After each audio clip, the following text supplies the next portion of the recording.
I'm Joseph, And I'm Nick. and this is Fish Jelly. I'm How are you? good. How are you? Okay. Yeah. You went out last night. Uh-huh. How was that? It was fine. It was fine. Although, I got excited because Akbar was having what they advertised was an 80s night, but um that wasn't really it wasn't really 80s. It wasn't really 80s. Not all of it. I walked into Janet's Runaway and I'm like, "Hey, this is 95." Well, you could have asked for a refund. Well, there was no cover, Oh, so well, I technically couldn't ask for a refund. you get what you pay for. But it's like if you go, if you were in the DeLorean and you just can't get back to that time you wanted, I guess. Well, ain't that the truth? Mm, So we went to a wedding, we did. which was nice. Yes. It made me think. I get asked about being married all the time, Hmm. and it's usually people want to know how long we've been married and Hmm. how we met. And the flow of it's always different depending on in what order they ask. Because I feel like sometimes when the gays ask how we met, it's like they're a little shady because they want you to say like you met on like an app and that it's kind of like frivolous or you should be embarrassed, even though everyone's on those apps. Hmm. But we met before there were apps. We did. So then usually I'm like, oh, a friend introduced us. And then that goes down a line of questioning. Because usually it's like, well, then how long have you been together if a friend introduced you? So it's like people want to be shady about the apps, but then when you don't meet on the apps, then they're confused. But then after they ask that question, it takes one of two trips. It's either immediately the person wants to explain why they're not married or in a relationship, Yeah. which is like, okay, I didn't ask you, but okay. Or um they want to know about the wedding. Yeah. And we didn't have a wedding. That also flabbergasts. Yeah. Why didn't we have a wedding? Because we were very young and didn't have the requisite funds. And also, we got married at a time where there were only 2 states you could get married in. So we technically eloped and did it just for ourselves, which is what, to me, a wedding should be. But Yeah, I mean, I think if someone wants to have a wedding, like like a big ceremony and reception and all the things, then that's great. Like they should have that.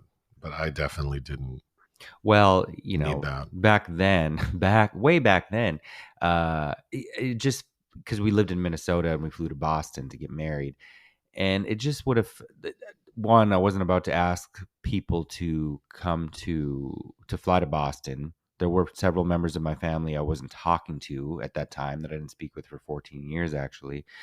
And then even the way that people behaved when we came back, especially the gays, were like, "Oh, that's cute." I mean, it's not serious because it's not legal here. So I think we were trying to avoid all of that energy. Yeah, yeah.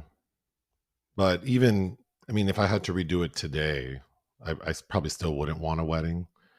I probably wouldn't even want a reception. I think we'd have a private little party. Maybe. I do think it's more for my own. I don't know. Because then it sounds like I'm shitting on. No, not at all. I But mean, I'm not at all. I think it's really lovely when people want to celebrate. And the other thing it made me think is this wedding was the first gay wedding I had been to, but this is only the third wedding I've been to in my entire life. wow. I was in a cousin's wedding 25 years ago. Hmm. So I was what, like 19? And then my sister's wedding I attended like Oh, 10 years ago. yeah, I forgot. Yep, that's one I was at too. And then this wedding over the weekend. So I've only been to, I'm 44 years old and I've only been to 3 I think weddings. I've been to 6 or 7, but yeah. I've only been invited, I've maybe been invited to a couple more, but I wasn't able to attend. But yeah, I mean, I don't know what that says about me. I cat just attacked me. Well, but congratulations to the couple. It's really nice. They've Yeah. been together for 5 years. I'm Yes. not going to say their names in case they don't want any shine, but And then we drank a lot. They had a little open bar. drank a lot, took an edible. Yeah. So I felt great, but I was sleepy. Like by 10 o'clock, I'm like, I need to go. Yes, we had started us because we got a hotel because they don't really live near us, and we started a movie that we tried to finish and did not. We'll talk about that movie shortly. Mm-hmm. But moving on, there's a TV show on Hulu called Drag Me to Dinner. Oh God, I already forgot we watched that. I'm glad you wrote that down. How many episodes were there? Like 6 or 7? I don't remember. Yeah, But we got through 2 of them. got through. What are some adjectives you would describe or use to describe Drag Me to Dinner on Hulu? Messy, Chaotic. yeah, unpleasant, Oh. grating. So the show is I think executive or created by Neil Patrick Harris and his husband David Burtka. Ugh, That's his name, right? yeah. David Burt. It clearly they love drag, and Neil Patrick Harris has done a lot of things with drag queens. So I don't think this is like I mean, he really does seem to enjoy drag, which is cool. Yeah, I do but too. you know, as you like to say often, love is not always enough. Yeah, it's supposed to be like a competition show. It feels like if you took Drag Race and chopped and nailed it and then threw it into One Flew Over the Cuckoo's Nest. I don't know. It's just so chaotic. It's really hard to enjoy. We're really missing the Nurse Ratched character then, though. Somebody to abuse them. Oh my God. Like I these judges, because it's Neil Patrick Harris, his husband, then you have Bianca Del Rio, and a fourth judge named Hanifa Wood. I'm not sure. I'm assuming she's like a Broadway. They keep saying she's a Broadway star. But these four, I don't know what they're judging, because the competition is they have every episode they have a theme, and then they have 2 sets of drag performers like trying to recreate the theme. So it's kind of like on Drag Race when they have those challenges where they have to create like a hotel room based on like Michelle Visage's style or Ross Matthews. It's kind of like that. Yeah. But it's clearly like these queens are not creating anything. It's just like they're given props that the production had, and then they just slap it on the table. So really what they're trying to do to make up for that is be charismatic and do comedy. But there are I don't think there are any writers on the show. No, I don't think so. And if they are, they should be fired. So it's nothing but queens ad-libbing. And so we tried to get through the one with Jada Essence Hall. I think we turned that one off. Heidi in Closet, Naomi Smalls, and Kim Chi. And that was unwatchable. Yeah.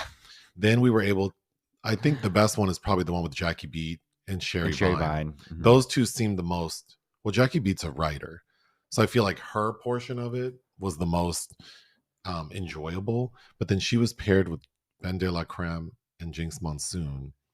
And Ben de la Creme is so grating to me. I don't like those Christmas specials that for some reason that somebody keeps financing. I just don't like, I hate that fake ass persona of from Ben. Like if you lobotomize Doris Day and it makes me feel very unsafe. Yes. Ben de la Creme. I know that sounds crazy, but because I've seen him out at like Precinct a couple of times. He was at like a drag brunch we went to at Precinct. Yep. Like as a patron. And it's just like, yeah, his demeanor out of drag. I know that it's a character and he's not that person, but I don't know. Something about him makes me so uncomfortable. Mm-hmm. Anyway. I know he's explained his reason for that persona. I just don't care for it. Oh, and then there's like a host of the show, which I feel like it's very like Nick Cannon on America's Got Talent. I don't know why we need this person, but this person's name is Murray Hill, who I think is a trans man. I found him kind of cute because he definitely the best part. Yeah, and he like it seems like whenever he doesn't know how to respond to someone, he says showbiz. Mm-hmm. Which is funny to me. And then Dave Burka has this alter ego that comes named Something Sue, sous like Aunt chef. Sue. Oh, sous chef. Hmm. Yes, because I think David Burtka by trade is a chef. Maybe I don't know this person very well. His skill set is described as the life of the party, which he is not. He is a professional chef. Yes, He's not a professional life at the party. Not the life of my party. I don't want to be a hater. He seems like he's having fun. He He seems like he's does. probably a nice guy. He is a handsome man, but I just feel like, you know what it feels like? These two got a production deal with Hulu to come up with something, and then they probably sat at home one evening and came up with this idea, and then they just went to production. Like it does not feel refined or worked through at all. It doesn't. It feels like if you'd filmed like the sleepover parties I had in junior high. They were fun for me. I don't know about for anyone to witness. Ugh. I have to tell a story. I was at McDonald's yesterday getting my 99-cent coffee in the drive-through. And this particular McDonald's, the drive-through is weird because it starts right in the parking lot. So you're always hanging, like, even if there are only 2 cars in line to place their order, you're blocking the entire parking lot. So there are 2 cars in front of me, and the car directly in front of me was this black Kia Sportage, which is like a little SUV. And I can see from the side view mirror on the driver's side that there was a lady driving, and I could see from the rear view window that there's like a person, like an adult in the back. And so the cars move forward, and then this car doesn't move. But I'm not impatient in that way, because it's like, well, even if they don't go, I'm not going to get my coffee any sooner because there are cars in front of him or her. But I'm sitting there and the car's not moving. And then all of a sudden, the rear passenger door opens and this adult man gets out. And he looks kind of confused. Keeping in mind there are no cars in front of him, there is plenty of room for him or the driver to like exit the drive-through. Like they could have just left. This man grabs a baby, like maybe like a baby that's like a year old. You know, I don't know how old kids are, but the baby was like little and had a diaper on. They took the diaper off this baby, and that baby took a shit, like popped his little squat, like they held it and it was squatting like right in front of me in the parking lot and in the drive-through lane, like blocking it. So this baby could shit. When the baby was done, they picked it back up and threw it in the car. Were these people white or? The man was white. The lady looked Asian to me. Okay. It was very strange because I was like, the baby had on a diaper, but then also like they didn't wipe the baby's bottom. So it's like you threw this shitty baby back in the car. Yeah, I get baby rash. I was very confused why they took the diaper off. Because then after they were done, she kept going in the drive-thru. Like she was not going to get her Big Mac or what. Maybe it's the last pamper they had. Oh. Is that your restaurant story this week? Oh, no. Oh. So moving on to restaurants, we got to see your sister over the last week sometime. She was in town for work, but she was staying in Chatsworth. I was going to say Chula Vista. Yeah, Chatsworth. So we were like, well, there weren't a lot of options near her hotel to eat, but we asked the front desk person to recommend a place, and they did, and it happened to be a place you had looked up. So I thought, oh, well, there we go. Perfect. It's been recommended. Los Toros. And it's called Los Toros. And I don't know why. There was something that happened there, and now I just totally forgot what it was. The Kiwanis Club. No, that wasn't it. Damn. There was something that happened there? I thought my food was mid, but... It was, yeah. We had a great time. And then there was a cocktail called Nick's. Papa Nick's. Which was very sweet. Yeah, I don't like margaritas. Well, the problem with sweet margaritas is like they can still be strong, but you can't tell. Yeah, they make me feel ill, I think, after too many. But I did enjoy my food. But wow, my mind just went blank. Well, we got to move on to the next restaurant. You got the fries you usually like. No, that wasn't it. Something happened that I wanted to mention, and I didn't write it down. So with a patron, I might need to cut this off or edit this out. But we also went to Guerilla's Tacos in the Arts District, which I'd been to before, and I had been to before. The taste of everything's great, but the side beans and rice, I have to say, are really, especially those beans. I wanted to mention it because the beans are those are the best refried beans I've ever had, and Like, they look like if you took refried beans and mixed them with like split pea soup. What do you yeah, think is in those beans that make them look green? I'm not sure, but the texture, it's like they kept, uh, yeah, And what's funny is these sort of like trendy taco places where it's like a little taco's $8. It kind of bothers me because you really need like three tacos. yeah, So it's like, well, now I'm paying $24 for three tacos and I still don't have beans and rice. But then the beans and rice are cheap. they are. They're $5 each and you get a huge bowl. And Mhm. there were four of us and we had more than enough. And you also ate guacamole, which you never do. And I never, ever, ever eat guacamole. And I was eating their guacamole and I thought it was good. And that was the first time I've ever ordered ceviche. And you had ceviche, you liked it. It was pretty good. And then I had this interesting like tostada that had like squash and fried egg on it. I thought that was very tasty. Everyone had cocktails. I did enjoy that restaurant. I would recommend it. It's Yeah. pretty basic though. Mhm. For the price, I feel like you're sitting in like, And I mean, a Chipotle is nicer. and it is gorilla, not gorilla tacos. I think there were, Yeah, I kept calling it Gorillas tacos. well, because isn't there a gorilla mural in there or something? I don't know. But I'm laughing because it's not a cheap place to eat and it's in a trendy neighborhood and you can tell they're trying to be trendy. Mhm. And we're sitting there and all of a sudden you're like, I recognize these bowls. Oh, And I'm like, okay. He's like, we've had these bowls. And I didn't recognize them. I'm like, I don't think so. And you're like, yes, we did. We got them from IKEA. And I'm thinking there's no way this restaurant has IKEA bowls and I dumped for that these shit. prices. And you took that bowl, covered the top with your hand and flipped it over. And sure enough, it was an IKEA bowl. Caught red-handed. That made me laugh. But anyway, Mm-hmm. moving on to films released we didn't cover. Expendables, where the A is the number 4. So I guess this is the 4th installment of this epic franchise. Yeah, directed by Scott Waugh. Starring Sylvester Stallone and Jason Statham. And 50 Cent. Oh, 50's in it? 50. $50? Well, yeah, so I didn't see it. The press screening was the night we had dinner with my sister. And I think we made a wise choice in avoiding it. I've seen the first 2, I believe. I remember when we lived in Minnesota, you are a Nick Cage fan, and we were going to go see Drive Angry with Amber Heard and Nick Cage, Okay. but it was 3D, so the tickets were, not cheap. Okay. They were like $27 a piece or something. Oh. And this was what, 2010? You're like, I'm not going to that. I'm not paying that. So we That tracks. instead you redboxed the first Expendables, and that's why we watched that. Oh. But yeah, I don't really like these films, so I was fine skipping it. Next, Stop Making Sense. They re-released the Jonathan Demme documentary about the Talking Heads, which is considered, I think, one of the best music documentaries ever made, and I've never seen it. And I like Talking Heads. I think the main guy, his like performance style is cute. So I would watch that, but we didn't get to it.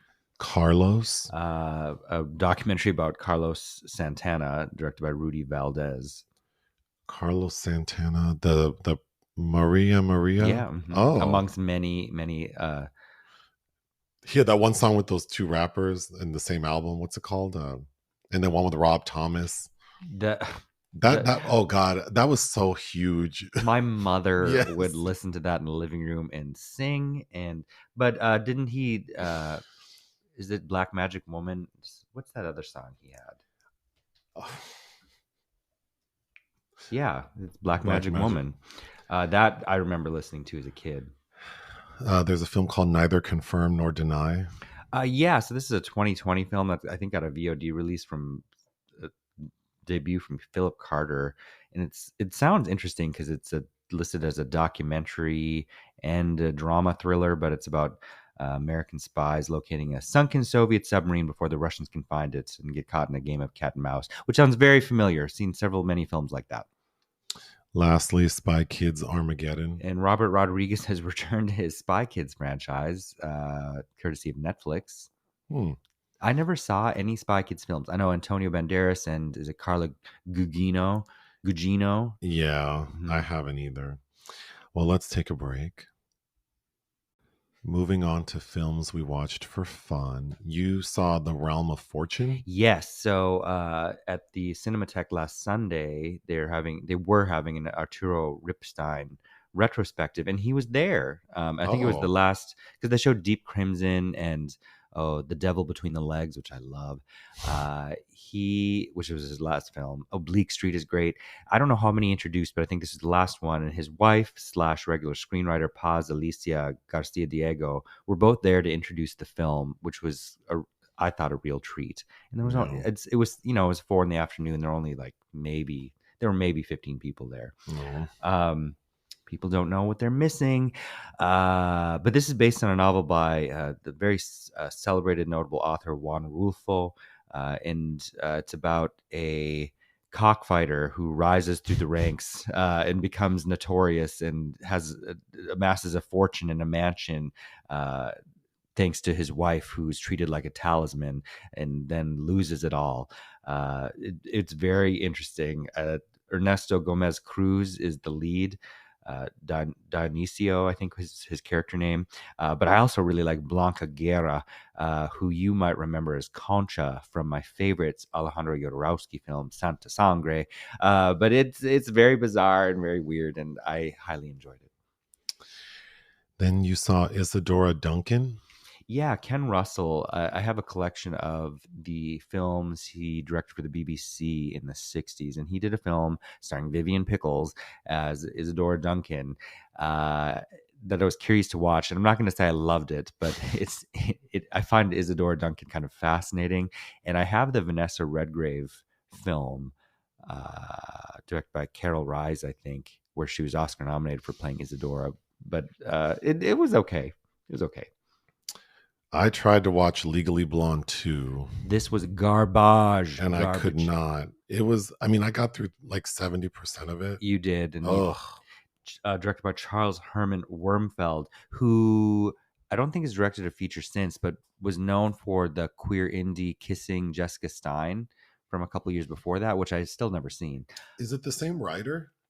I don't think so. Well, I don't understand what happened. Like, Elle Woods in the first movie is this smart, confident lady who seems like she wants to do something with this, education she's earned for herself. And then we get to the second movie and she just seems so vapid and With I hated everything about it. um, From the opening till I left the room. it's painful. It The was the painful. the main plot point is that she's getting married to Luke Wilson. Who's got nothing to do in this. And all of a sudden she realizes, oh my God, because her dog Bruiser, she's like, oh my God, we didn't invite Bruiser's mom and dad, but he's a rescue. So she pays like the top private investigator in Boston to find Bruiser's parents.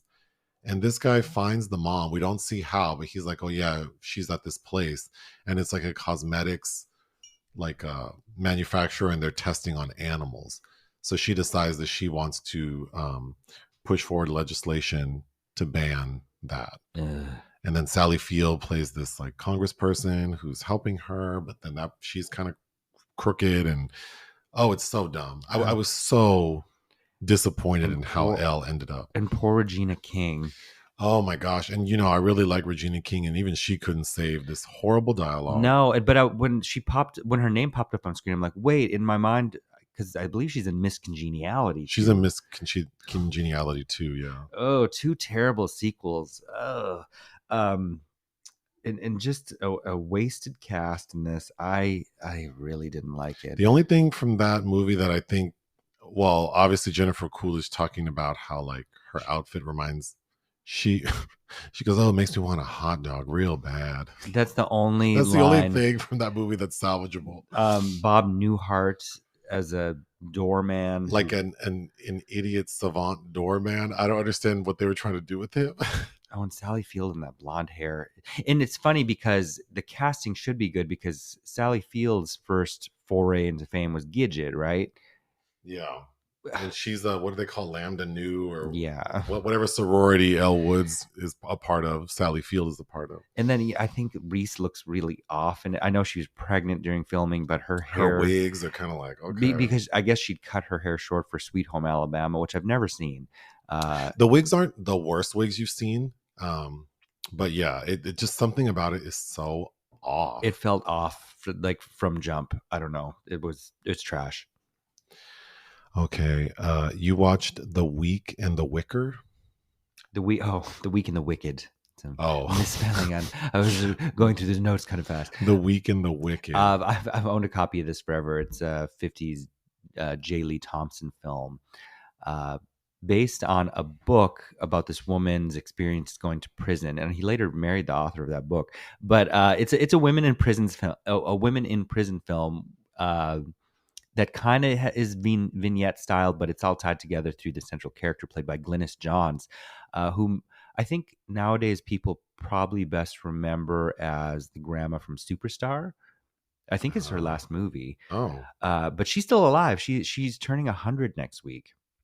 oh But wow. she's just a cute little thing. She's so sweet and innocent. Like she gets caught writing a fraudulent check and then Oh gets God. serves a year in prison. But it also stars Diana Dors, and this is back in the this Diana Dors didn't she fell off a cliff.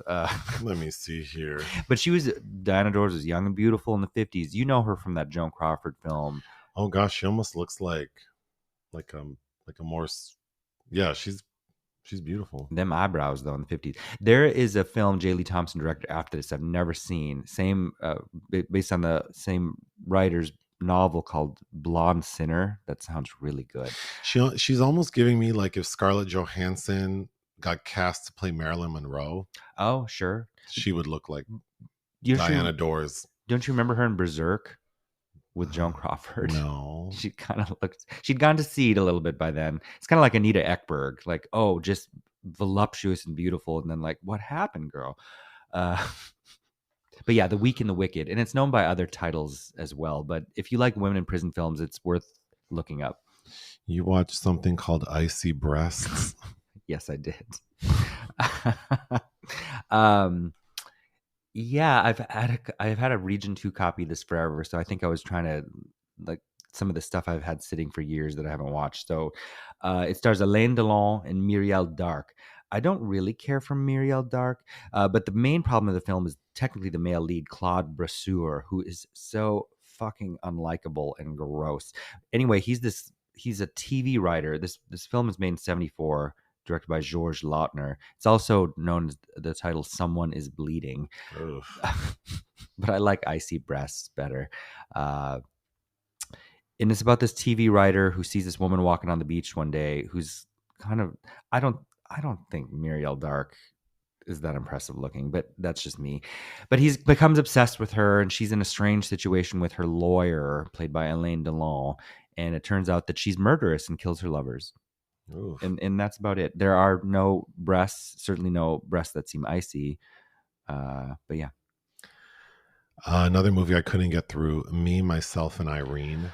I remember renting this with my dad, and I don't recall any kind of thought about it. There were certain scenes that I sort of remember, but this is also trash. None of this comedic scenario does not work, not for me. Ugh. When you put it on, I was thinking, oh, I recall liking this when I saw it X years ago. Like But yeah, 2000. the comedy does not work for me. You know, I'm not trying to look at it from a 2023 lens, but I think the joke that these three black kids are smart and that's the joke is so Yeah. offensive to me. And I don't know how that could be funny in any time. Like, I just don't know how they thought that was funny in 2000, whatever. Yeah. And one of whom is played by Anthony Anderson. And then they're not even written well. No, they just swear a lot Yeah. But then they like reference, like, and know they things. seem to know a lot about science, but I mean, that is just so unfunny. And then Jim Carrey is, I think Hank is his alter ego. Who's this doing a Clint Eastwood impression, I He has think? a dissociative disorder, which was sort of was the result of him not being like advocating for himself. Yeah. He's a cop, and he's very passive. And one day he just cracks, Mhm. and so now he's like this Clint Eastwood type person, but then he's not effective as a badass. No. I think that's the biggest. It should have been like, I mean, then it would have kind of been like The Mask, where it's Mhm. like, oh, he's capable and confident and because I wanted him. There are moments when he goes off on people who were rude to him that are somewhat satisfying, but then he's still kind of dumb. I mean, when he half drowns that little girl, that's Yeah, amusing. but that's like in the first 10 minutes. Right. After that, oh, and then Renee Zellweger. Oh, Ugh, Renee. I just thought she was so grating. Yeah. You watched something called Stuff and Dough. Yeah, because That sounds like a good like bakery shop name. I got the stuff, I got the dough. Come on over, Joe. It's Christy Pugh's first film from 2001, which I've also had on Region Any 2 forever. relation to Augustus Pugh? Pugh, Oh, not Prue. Puiu. It's kind of like Florence Pugh? no Puiu. Florence Pugh is Pugh. Pepe Le Pew? No, that's different spelling. I don't have any more. Okay, good. He's like he's kind of the godfather of the Romanian New Wave. What? That's quite the distinction. Okay. Anyway, I like Christy Pugh quite a bit. But I actually, that's what I was doing yesterday, was writing a review for his new film, MMXX, which is 2020, which is about to premiere tomorrow, I believe, in competition at the San Sebastian Film Festival. So yeah, I caught up with his first film, which is worth a look. It played at Directors Fortnight at Cannes in the year 2001. You watched a movie called Once? John Carney's sophomore film. I technically had a John Carney double feature because I watched this on the same night we watched Flora and Son, and I felt like this is his most major cinematic contribution, really, because this film was wildly popular and, of course, won an Oscar for Best Song in 2007. So I felt I needed to watch that, and I did. And it's very sweet, very simple, very simple. Not unlike myself. You're not simple. You're not sweet. You watched High Crimes? This is garbage. Caca, terrible. Oh my god. Doo-doo. You know, I remember oh, never mind. Go ahead. No, go ahead. I don't want to say who's doing this, but we know someone who's selling their doo-doo for money. We do. And I just think it's brilliant. And she, when she talks about her doo-doo, she does say doo-doo, and it just makes me smile so hard. Well, the intake man, she also thought was cute and is trying to flirt with him, and I don't. I could listen to her talk about her doo-doo, and we were doing well. Okay, never mind. I feel like keep going. I don't think she listens to all the podcasts, so. Anyhow, in 2002, I remember when High Crimes came out. I remember driving to Virginia, Minnesota, and this is right before I had a driver's license, so I had to depend on the kindness of my dumb friends, who were all a big bunch of stoners and could never make it anywhere on time. But I remember I convinced them somehow to go to Virginia, Minnesota to see High Crimes because it wasn't playing in the town I lived in. And the one, you know how like not movies that aren't making any money, they'll like have one 9:45 show of. We missed it by 5 minutes, and so we had to see, and I've never forgiven them or this film, Changing Lanes with Ben Affleck and Samuel Jackson. Damn. Which I feel like I should rewatch. It's a Roger Michelle film, but I remember just being so mad because we had driven, it's like 45 minutes. We have to watch something, and it was fucking Changing Lanes with Ben Affleck. Anyway, so for whatever reason, I finally watched High Crimes, directed by the great Carl Franklin. I hated it. It's terrible. It's Ashley Judd has that pixie 2002 haircut that I wish you had watched it because you could eviscerate it better than I could. But she's got these little baby hairs. She plays this. Let me look at a San picture. Francisco lawyer whose husband is Jim Caviezel. They very annoyingly are trying to get. The film opens where she's like, "Oh, it's time. We have to have sex because I'm trying to have a baby, and it has to be in this position." Blah blah blah.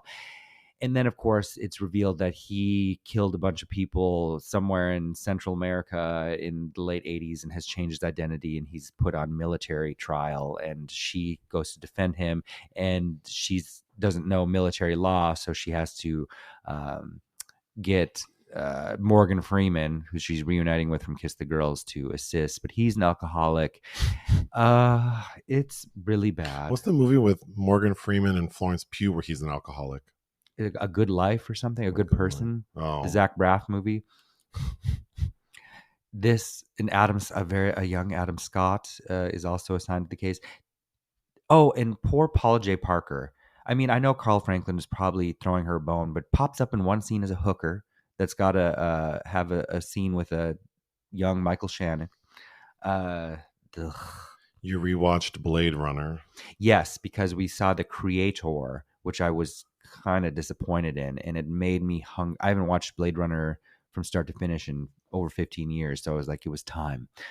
So that was a nice, because that I would consider, that I give a 5-star to, even though on a like a 4K resolution, you can see the death scene of Joanna Cassidy as a stunt double. But besides that, I think this is a perfect film. The score by Vangelis, I love it. It's dark and brooding.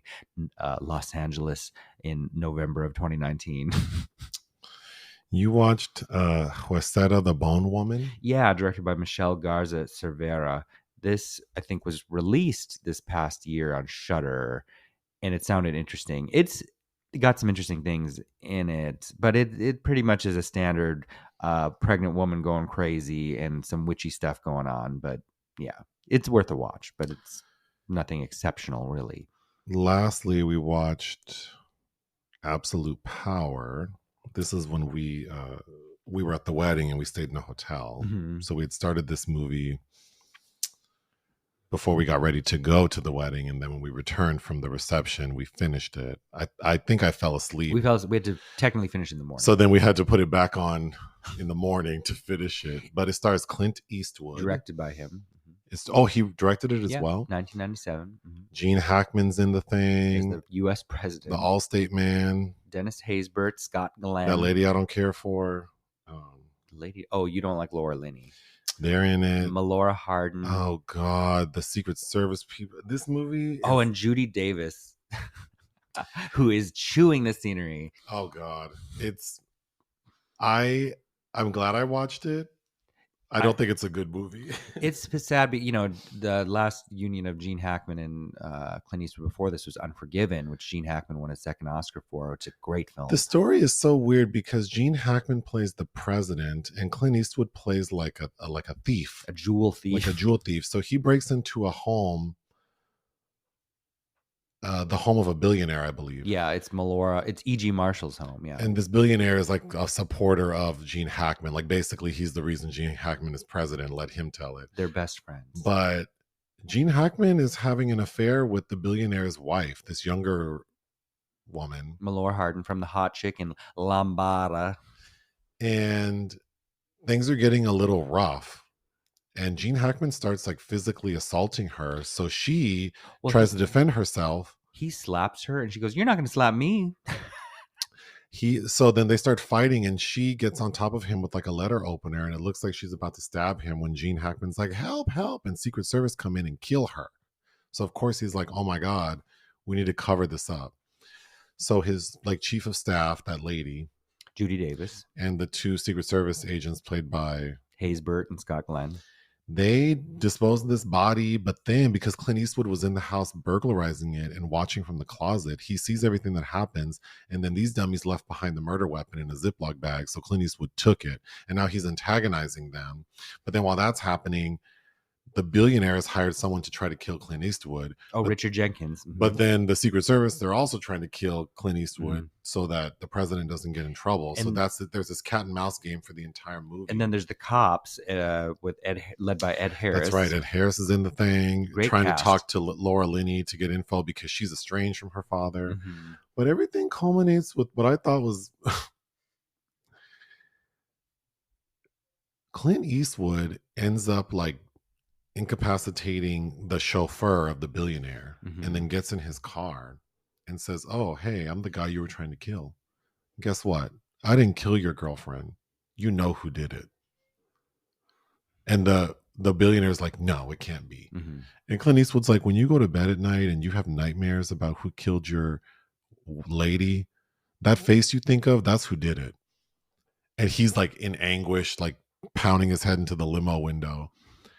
And then we cut to this billionaire walks into the White House like it's his house. The security are like, "Oh yeah, Mr. So-and-so, come right on in." He walks right into I guess, the Oval Office, Hmm. and then it's implied that he killed the president. Hmm. I thought that was ridiculous. It's That writing is terrible. it's a script by William Goldman, but very strong opening. But then Hmm. it just doesn't make sense that Melora Hart. So the two Secret Service agents are out there, and they imply that they've heard like violent sex with the president before. Because Judy Davis asked like, "Why didn't you didn't hear sounds of violence?" But Melora Hardin knows these men are out there. Things are getting heated and violent. She seems scared because Right. that's a captivating scene because It is. it's grueling, But then it's like, so this man personally, this U.S. president. He's friends with your husband, and you are letting it escalate this far. Like you're not calling for help. Right. I think it would have that story would have worked better for me if this woman was a stranger to him, like she had just been picked up in the street. She's an unknown quantity, Right. so that makes sense that they would murder her, not the wife of his billionaire best friend that got No, him the that's so presidency. stupid. Yeah. Because really, the problem too is like this movie's too many things, because it's like about this jewel thief who sees this thing. Then you have the president trying to cover it up. Then you have the police. Like, I mean, it's a really shitty procedural on how they're trying to figure out who did it. It's just doing too many things, and I agree.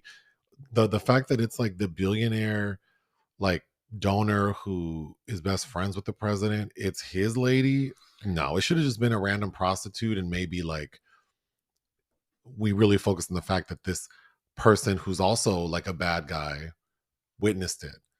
So then they play this game of like, no one's going to believe you. And Mhm. plus, we know you're guilty of stealing these jewels. They No, don't even focus on that, really. there's just a drawer full of cash. Like, oh, I don't even need these jewels. Got to get rid of them. And then the kinky weird things about it's like Clint is just too kind of rigid conservative persona, I think, to really tackle this. It's kind of like Midnight in the Garden of Evil, which I think was done the same year.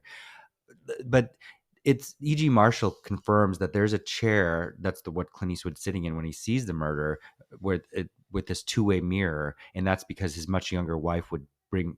They basically he'd be Like he's a cuckold. cuckold, yeah, Yeah. because he can't please her sexually because he's too damn old, and it's like, and that's who you went through, another old white man, girl. Right. Gene Hackman is I the mean, stud? he's the. No, I mean, I guess he's the president, but absolutely not. He ain't no Bill Clinton. well, Barack.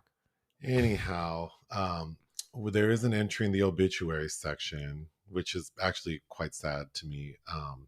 Irish Grinstead died a couple of weeks ago, but I just realized it yesterday. She's a member of the group 702.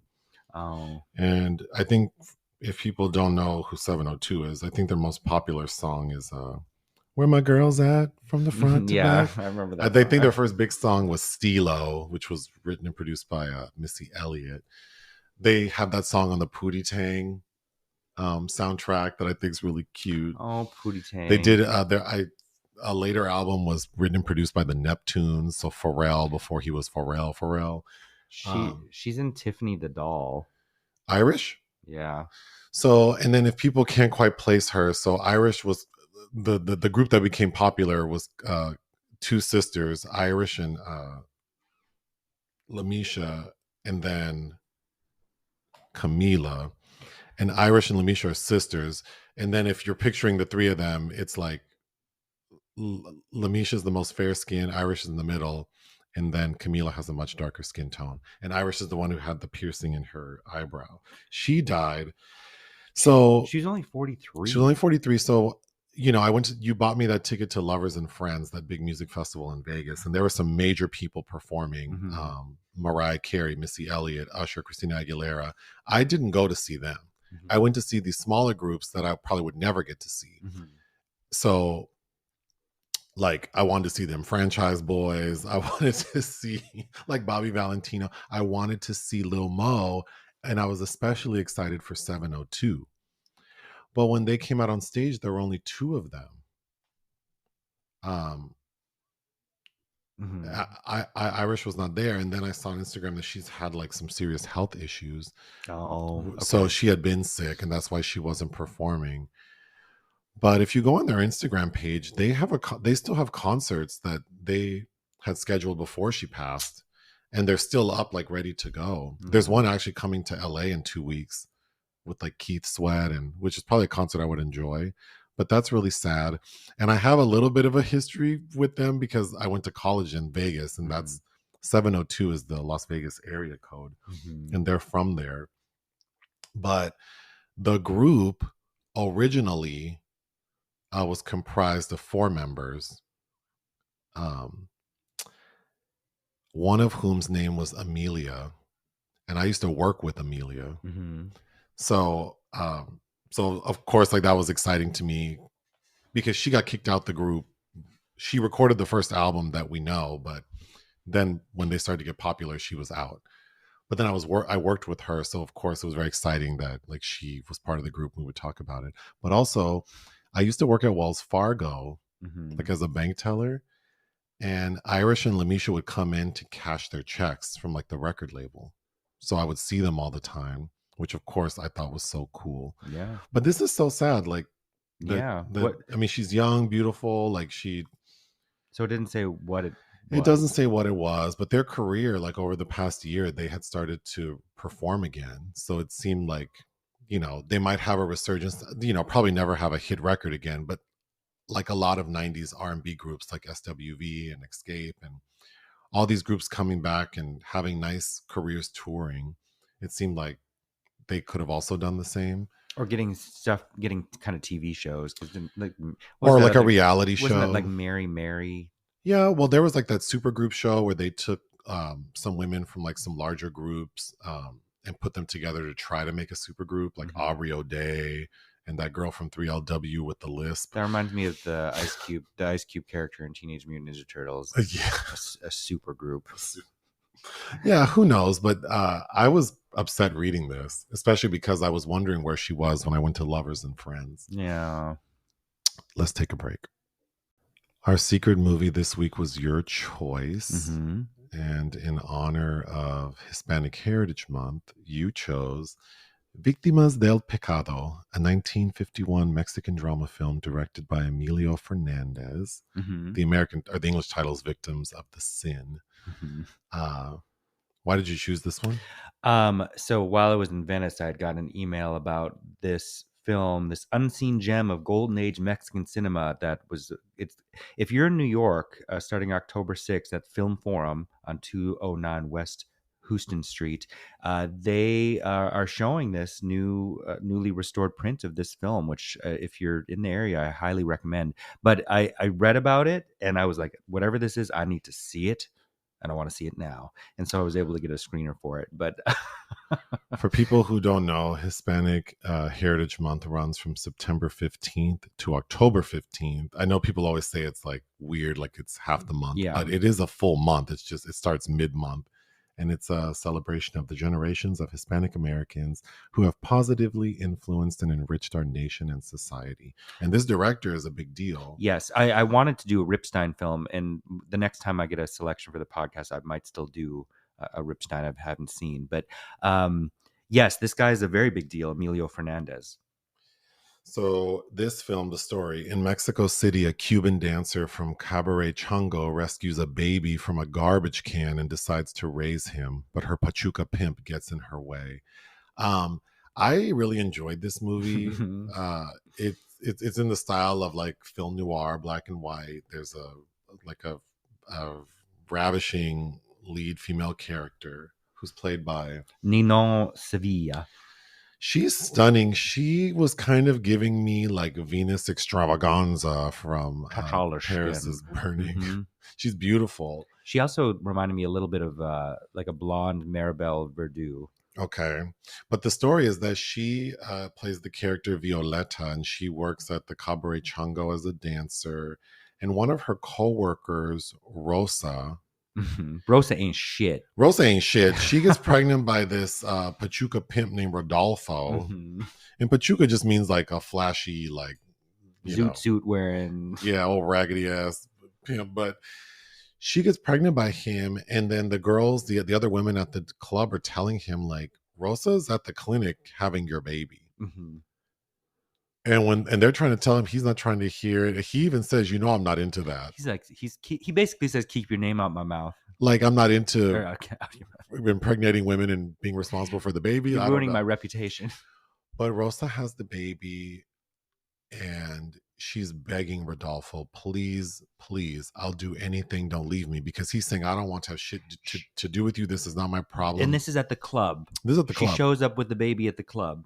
And she is begging and pleading to this man to not dump her. And he's like, well, throw away the baby. Like, get rid of it. He says, I want hard cash, not dead weight. And this lady, Rosa, puts her baby in the, not even in the trash. There's a trash bin on the corner that's full of trash. So she puts her baby on top of the trash. It's just sitting on top of this trash bin in Mexico City on a corner somewhere. Kind of like Just Another Girl on the IRT. So yeah, basically. So she goes back to the club.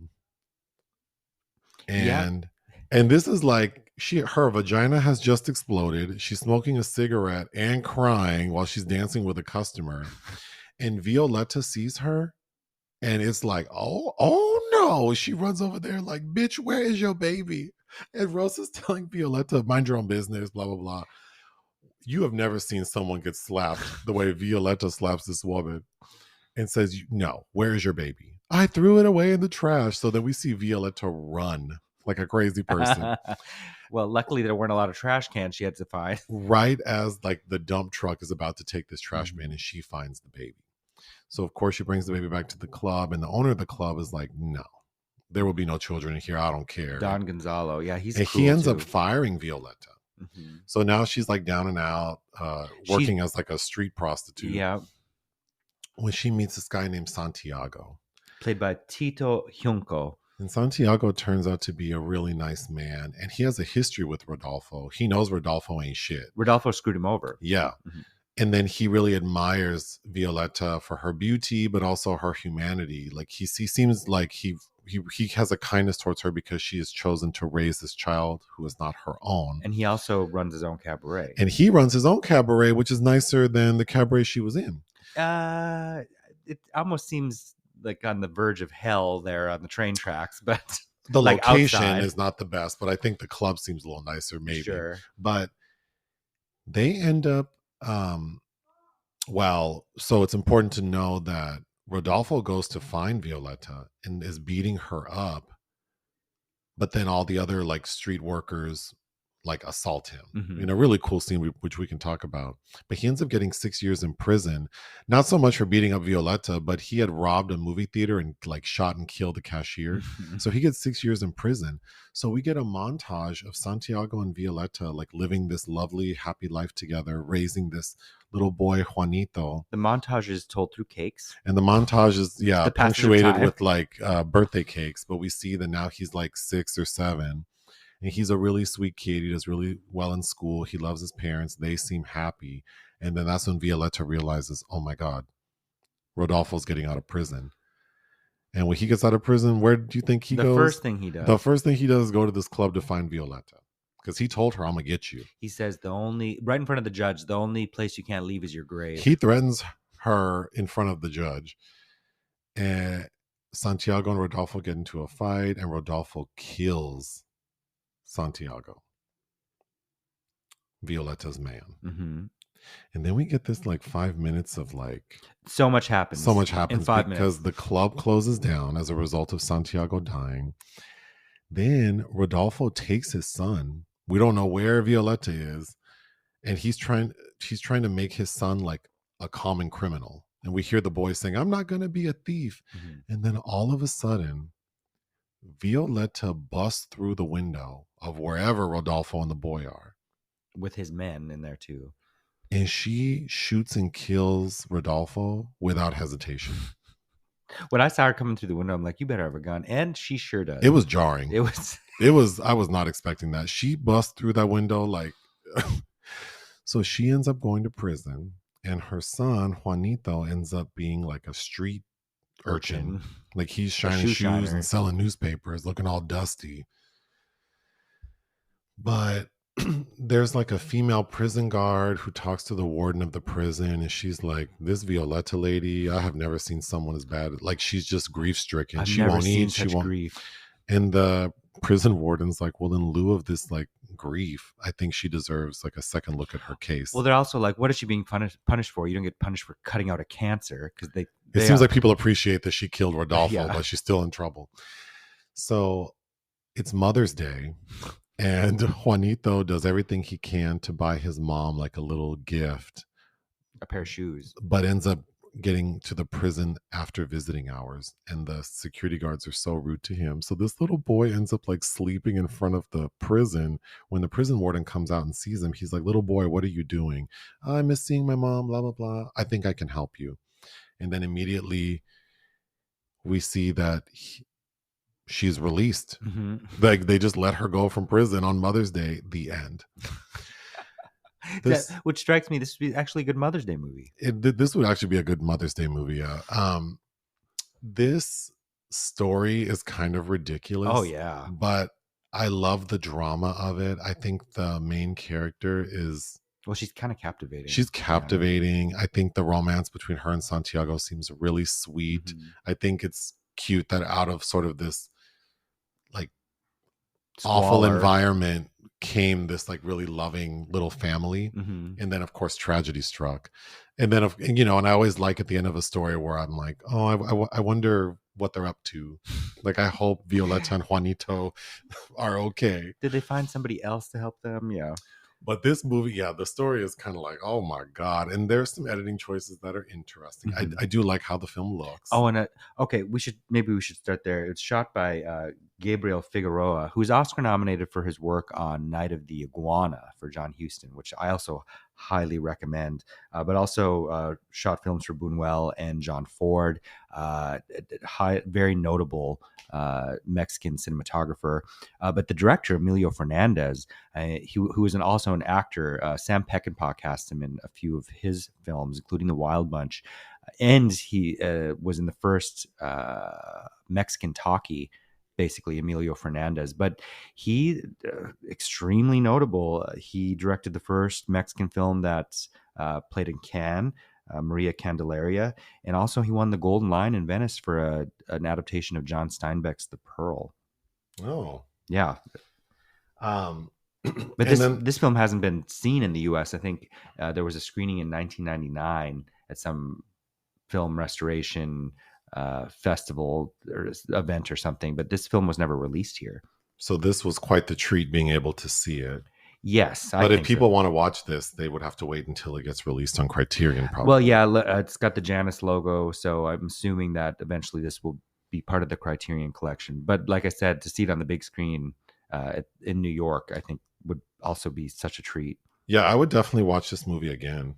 But there's a lot of musical performances. I like the score, the musicality, because there are a lot of like drum work, like because even though we're in Mexico City, the clubs we're in seem to be like it's.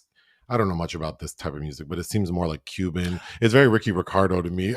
It is, and most of the principal characters mentioned that they were from Havana, and a lot of the band members are like Afro-Latino, so I'm assuming they're like from Cuba.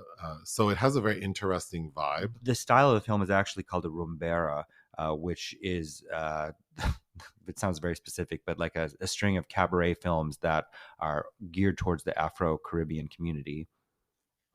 And the score. There's a lot of something I found really intriguing is there's a moment when we see Santiago walking with some of his men, and then it looks like he's with like a mariachi band or some sort of band, and they're playing. It's like the score is synced with a train coming by. So it's like a choo-choo train, and they do it twice in the film, and I thought that was really, really interesting. Because Santiago's club, there's a scene where Violetta's outside with the baby, and it looks like hell. Like it looks like an industrial hellscape. Well, and the pollution is like, yeah, it's pretty. Some of those visuals are pretty. Well, they're very effective. It's very striking, but it's like, ooh, you get the black lung just walking around outside there. Let me go through some of these notes. There's a moment when Violetta is dancing at the first club where it looks like she's dancing with a young Barack Obama. Yeah. I thought that was cute. I have to go back to when Violetta confronts Rosa about where her baby is, and she is slapping her. It's very telenovela. Oh, yeah. Because she's doing that slap that's like, right, back to the left, back to the room. But she did. It was very effective because she is like, "Where is your baby?" Can Oh, you imagine like a mother just throwing her baby? I mean, she really, the sad part is that Rosa is, Rose is simple. well, Rosa's broken. Yeah. That lady just had a baby and you chasing this man and you threw your baby away. Oh my God. The physicality in this film. There's a lot of people being roughed up. Oh, there's a whole lot of slapping. We didn't even talk about the character Rita. No, but we'll get to her. Well, I'm going to get to her right now because there are a couple. The songs that are being sung in the clubs are very sexual. There's one song Violetta singing with the lyrics like, "I want some clams, serve me some Clam clams." juice. Like, yeah. I can taste the clam juice. Like, oh my God. And then Rita is singing a song about like having sex, I guess, with an impotent man. And she's like, "Oh, Jose, don't go soft on me. Let's make it a bit harder." Like, Yeah. and all these men are cheering, like, "Dummy, she's talking about y'all weak ass game," but whatever.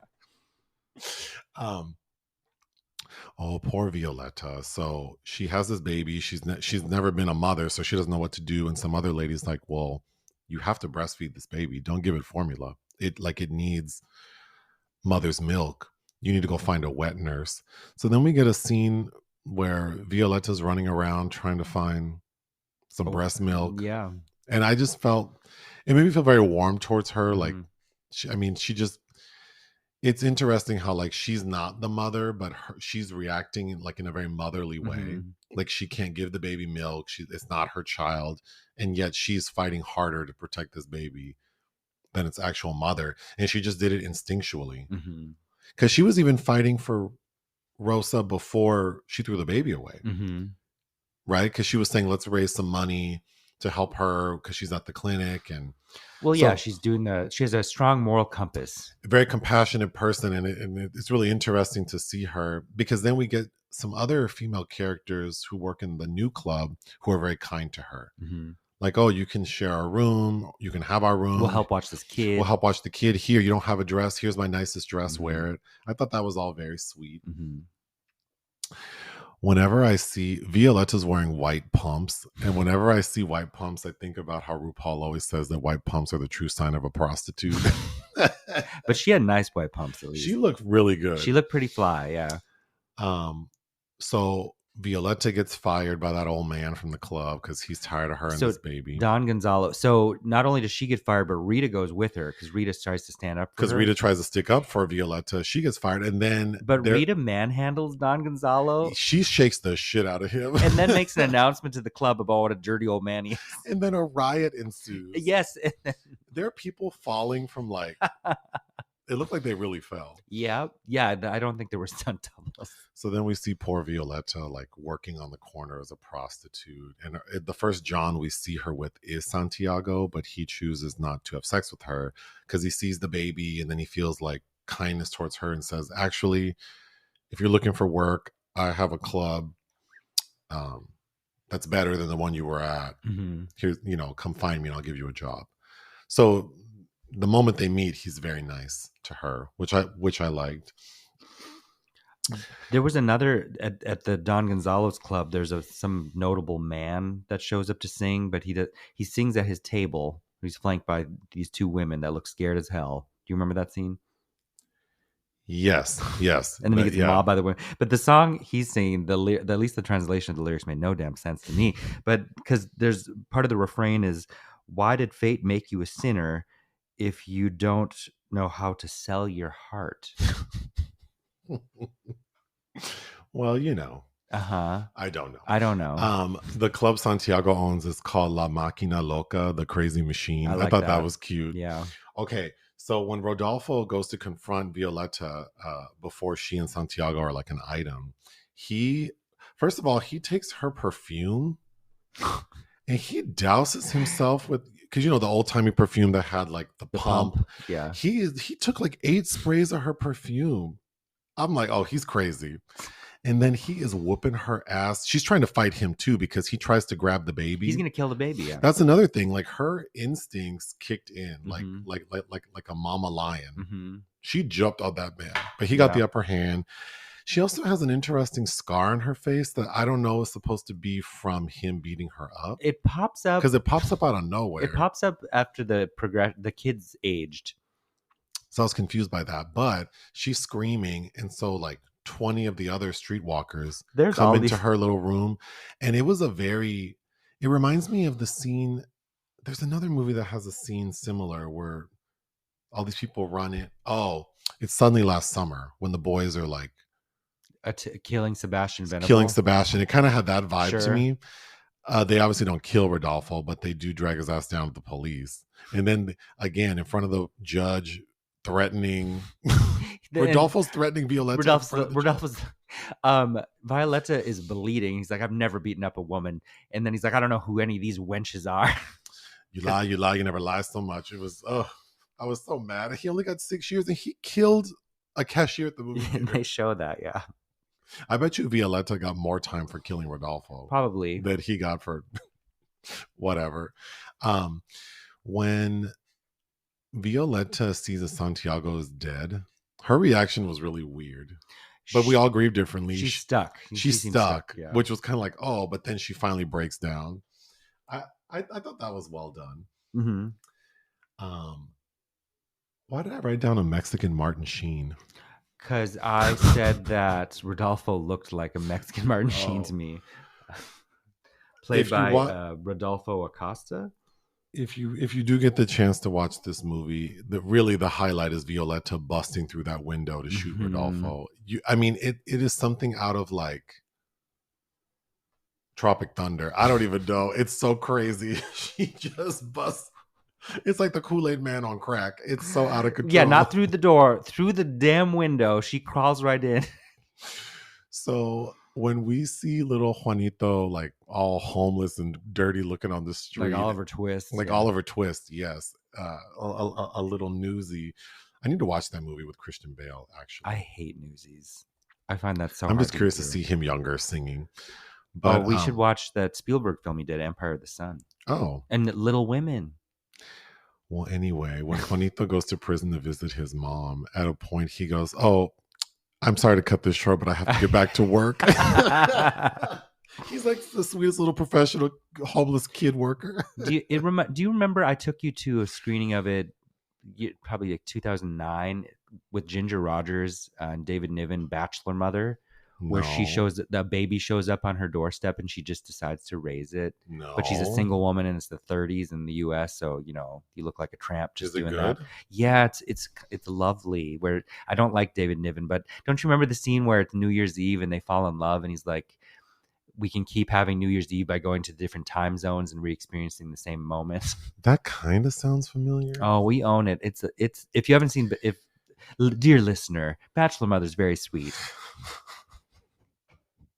Did you get out what you wanted to get out? Yeah. Okay. I don't have anything else to say about this movie. What would you give it? 3.5. I thought it was very good. 3.5 out of 5. Mm-hmm. What do we have going on this week? Oh, there is a screening. I was hoping to see it this afternoon. There's a restoration screening of a Kira Miratova film called The Long Farewell. Well, our review for The Creator comes out next week. What is next week? Or this week. I guess Sunday's technically next week. Oh, there's a new Saw movie.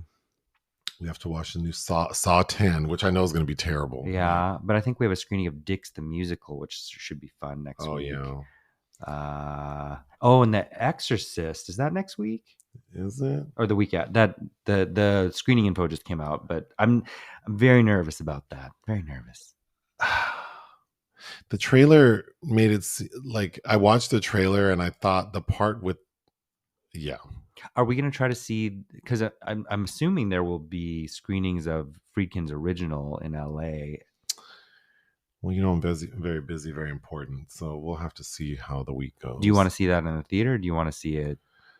I mean, it probably would make sense for me to just watch it at home for time purposes. I mean, I don't know. Is there a screening somewhere? I'm sure there is. I could look.